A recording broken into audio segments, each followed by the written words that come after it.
Zuhri Adriana Rashida Adnan, nomor matriks 27 DIQ 21F10081. Saya akan mengupas sedikit demi sedikit tentang tajuk Syariah Islam. Dari segi bahasa, Syariah Islam bermaksud jalan yang lurus. Seterusnya, dari segi istilah ialah perkara yang merangkumi hukum-hukum Allah terhadap seluruh perbuatan manusia, sama ada berbentuk halal atau haram, makruh atau sunat.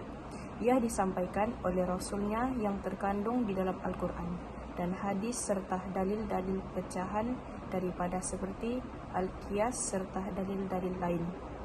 Seterusnya, syariat Islam ialah hukum dan aturan Islam yang mengatur seluruh sendi kehidupan umat manusia.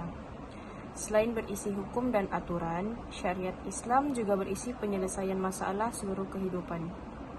Selain itu, syariat Islam merupakan pandangan hidup yang seimbang dan terpadu, diciptakan untuk menghantar manusia menuju kebahagiaan di dunia dan di akhirat. Oke, assalamualaikum dan salam sejahtera. Nama saya Muhammad Fikri bin Musli, nomor metrik 27 DIQ 21F1110. Oke, saya akan menerangkan peranan syariah. Peranan syariah terbagi kepada 6. Pertama yaitu memelihara agama, kedua memelihara maruah, ketiga memelihara nyawa, keempat memelihara akal, dan kelima memelihara keturunan, dan akhir sekali memelihara harta. Oke, pertama memelihara agama. Memelihara agama ini peranan utama syariat Islam adalah untuk memelihara nilai agama serta pelaksanaannya. Dan seterusnya, pensyariatan hukuman dan perundangan dalam syariat Islam akan mengambil kira kesannya terhadap kemuliaan dan kesucian agama. Dan seterusnya, untuk menyelamatkan agama, maka hukum keluar dari Islam adalah termasuk jenayah hudud. Oke, dan kedua, memelihara maruah. Syariah Islam menetapkan maruah atau harga diri merupakan perkara penting dalam kehidupan manusia. Dengan memelihara agama, maruah juga akan terpelihara. Orang yang beriman akan sentiasa menjaga maruah dan harga dirinya. Dan segala kajian yang melibatkan sains, teknologi, dan kejuruteraan dalam mengambil kira kepentingan maruah umat. Dan seterusnya, tindakan yang membelakangkan maruah boleh mengundang kerusakan dan kemusnahan yang besar.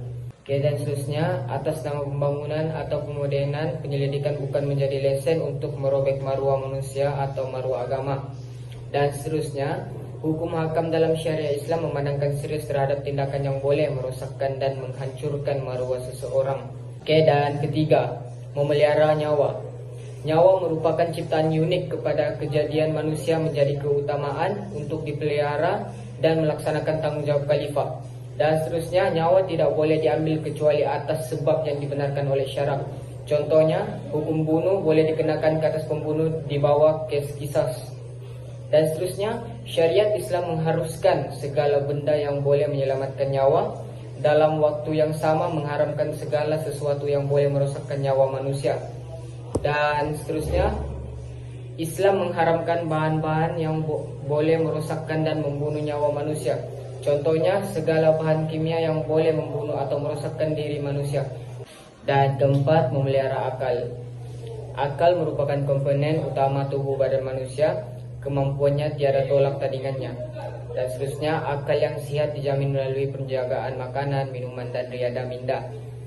Dan selain itu, Islam melarang segala perbuatan yang boleh menyebabkan berlakunya kerusakan pada akal, seperti mengambil minuman yang memabukkan, pil, menghayalkan, dan bahan lucah yang boleh merosakkan minda. Dan seterusnya, bagi memelihara kecerdasan minda, kita perlulah menjaga akal yang cerdas dan badan yang cergas. Segala aktiviti dan tindakan yang boleh mengancam kemampuan dan keselamatan adalah haram di sisi syariat Islam. Dan kelima, memelihara keturunan. Syariat Islam dengan tegas memutuskan untuk mengharamkan apa jua bentuk tindakan yang boleh merosakkan keturunan, sama ada secara langsung atau tidak. Pertama, ialah menedahkan aurat. Kedua, berdua-duaan lelaki dan wanita. Ketiga, zina atau tuduhan melakukan zina. Dan keempat, bercakap atau menunjukkan aksi luca. Dan kelima, pergaulan bebas antar laki dan wanita. Dan kali bersentuhan atau bersalaman antara laki dan wanita yang bukan mahram. Oke, dan akhir sekali memelihara harta. Syariat Islam dengan tegas mengharamkan segala bentuk perbuatan yang boleh memudaratkan harta seseorang atau kumpulan seperti merompak, mencuri, menyorok, membazir, dan menspekulasi pasaran modal. Dan seterusnya, Islam menetapkan kewajiban mengeluarkan zakat bagi setiap muslim yang telah mencapai kelayakan. Harta yang dikumpul mempunyai hak untuk terus mendapat keberkatannya. Dan seterusnya, pencarian harta hendaklah melalui proses yang jelas halalnya. Matlamat menjadi kaya bukan menjadi sebab untuk menghalalkan segala tindakan ke arah itu.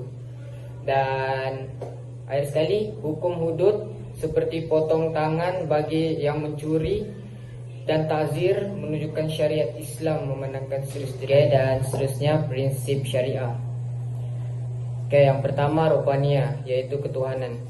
Prinsip ini menjelaskan syariah Islam adalah dicipta dan disusun oleh Allah Subhanahu wa taala.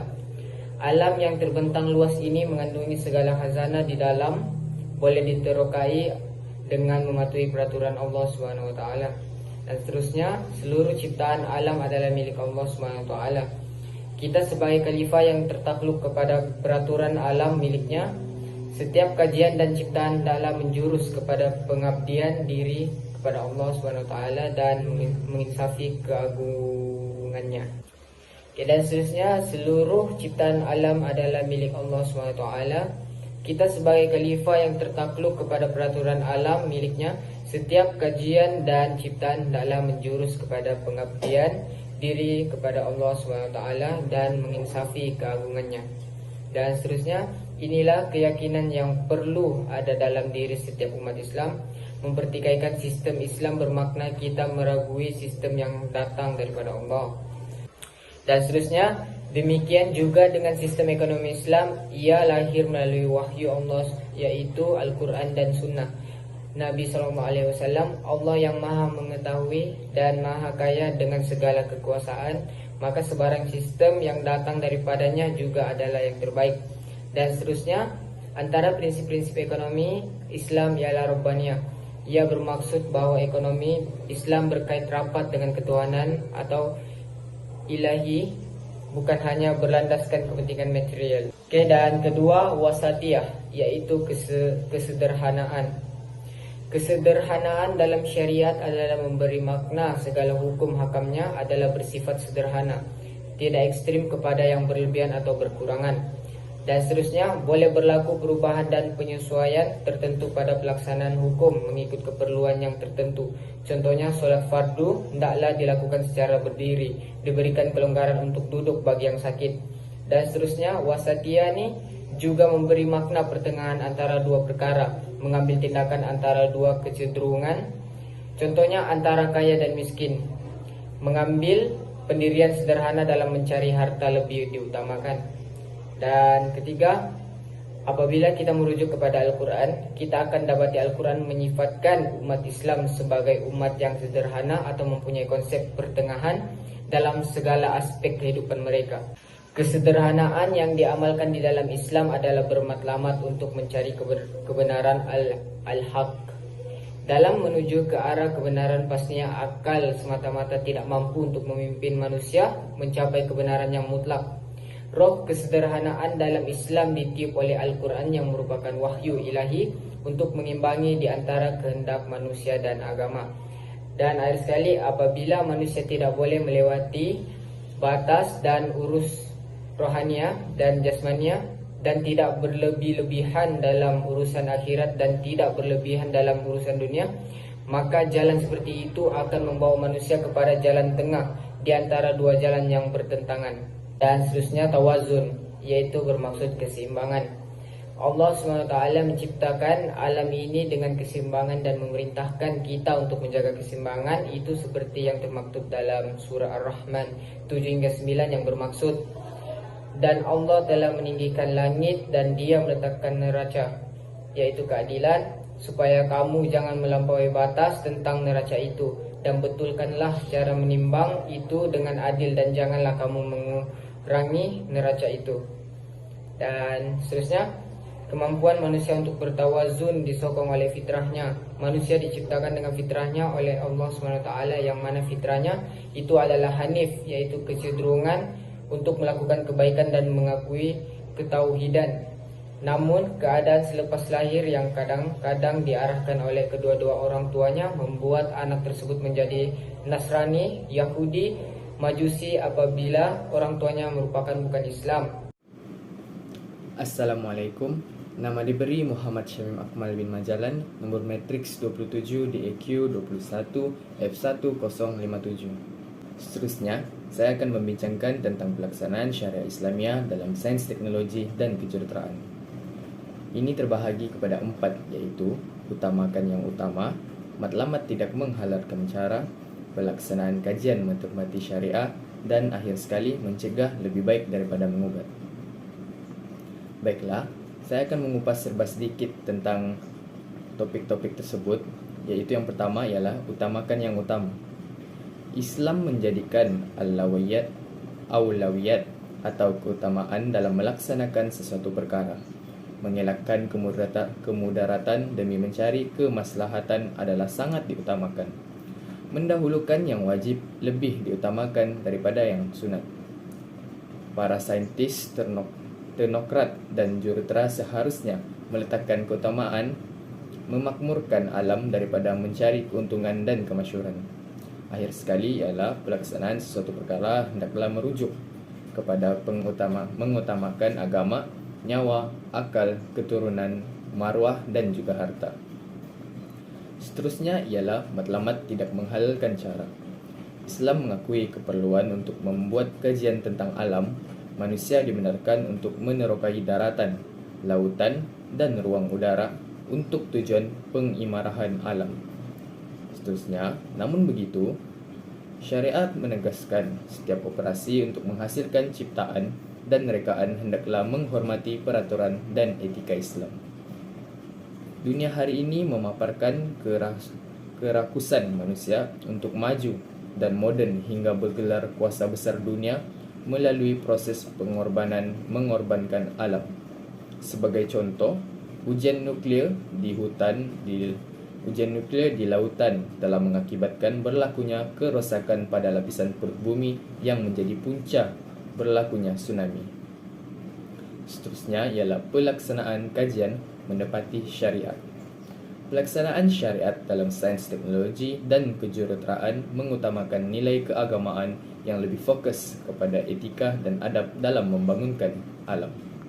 Sebarang ciptaan, penemuan, kajian, dan penyelidikan sewajarnya mengambil kira kepentingan prinsip dan etika syariat Islam. Andai berlaku pertembungan antara kepentingan keperluan manusia dan pemeliharaan alam, maka syariat menetapkan untuk memilih kemudaratan yang minimal. Dan akhir sekali ialah mencegah lebih baik daripada mengubat. Syariat Islam menetapkan prinsip mencegah adalah menjadi keutamaan dalam pelaksanaan kerja manusia. Kajian sains dan rekaan teknologi serta kejuruteraan hendaklah mengambil langkah pencegahan dalam segenap aspek dari mula hingga akhir. Akibat yang besar akan menimpa umat manusia apabila langkah-langkah pencegahan tidak diambil kisah. Seterusnya, prinsip mencegah sewajarnya menjadi agenda utama para saintis, teknokrat dan jurutera melaksanakan tugasan mereka. Pengabaian prinsip ini akan menempah sesuatu pengurusan kos yang lebih besar serta pengorbanan massa yang bukan kepalang. Justru itu, fikirkan aspek pencegahan sebelum bertindak. Sekian, itu saja daripada saya. Kesimpulannya, bak kata pepatah Melayu, sudah terang lagi bersuluh, bahawa prinsip syariah adalah sangat penting dalam hidup semua manusia agar tidak tersesat.